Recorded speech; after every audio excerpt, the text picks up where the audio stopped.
The electron transport chain. NADH and FADH2 molecules generated in glycolysis in the citric acid cycle transfer electrons to oxygen in the series of reactions known collectively as the electron transport chain. NADH and FADH2 are oxidized to NAD+ and FAD. Oxygen, the ultimate electron acceptor, is reduced to water. The mitochondria of cells carry out the reactions of the electron transport chain. Operation of the electron transport chain leads to pumping of protons or hydrogen ions across the inner mitochondrial membrane, creating a pH gradient, also called a proton gradient. The protons are pumped from the mitochondrial matrix to the intermembrane space like this. Reactions of the electron transport chain take place in the inner mitochondrial membrane, so we are going to zoom in right here. There are 4 separate respiratory complexes in the electron transport chain. They are part of the inner mitochondrial membrane as we previously discussed.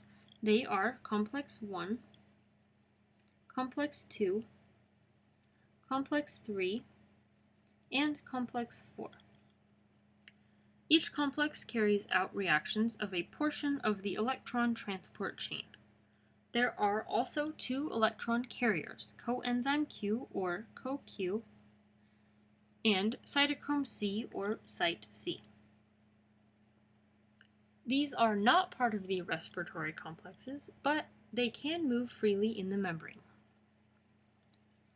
Now that we've discussed the parts of the electron transport chain, we're going to discuss what actually happens in the electron transport chain.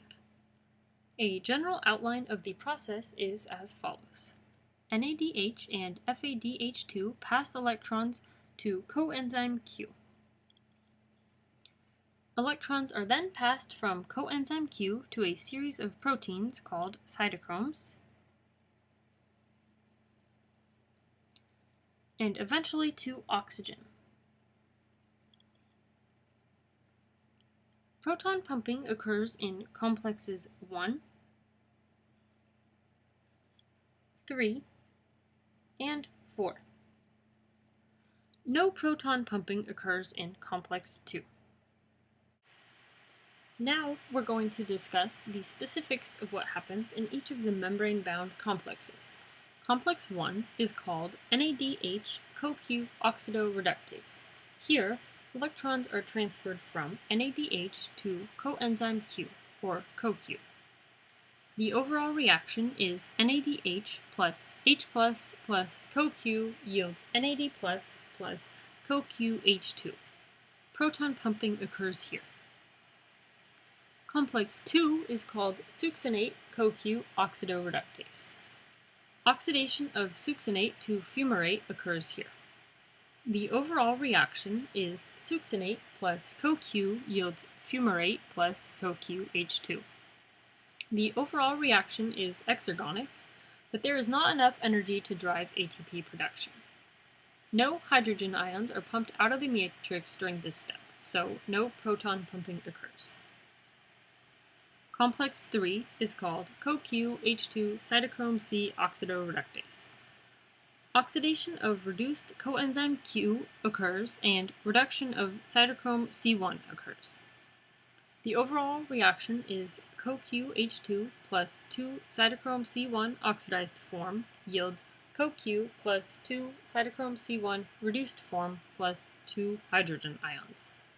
Proton pumping occurs here. Complex 4 is called cytochrome C oxidase.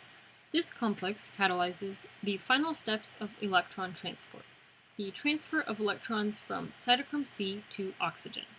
Complex 4 is the link to molecular oxygen. The overall reaction is 2 cytochrome AA3 oxidized form plus 2 hydrogen ions plus 1/2 O2 yields 2 cytochrome AA3 reduced form plus water. Complex 4 contains cytochrome A, cytochrome A3, and copper 2+, which are all also involved in electron transport. proton pumping occurs here. Lastly, the coupling factor between electron transport and phosphorylation is ATP synthase.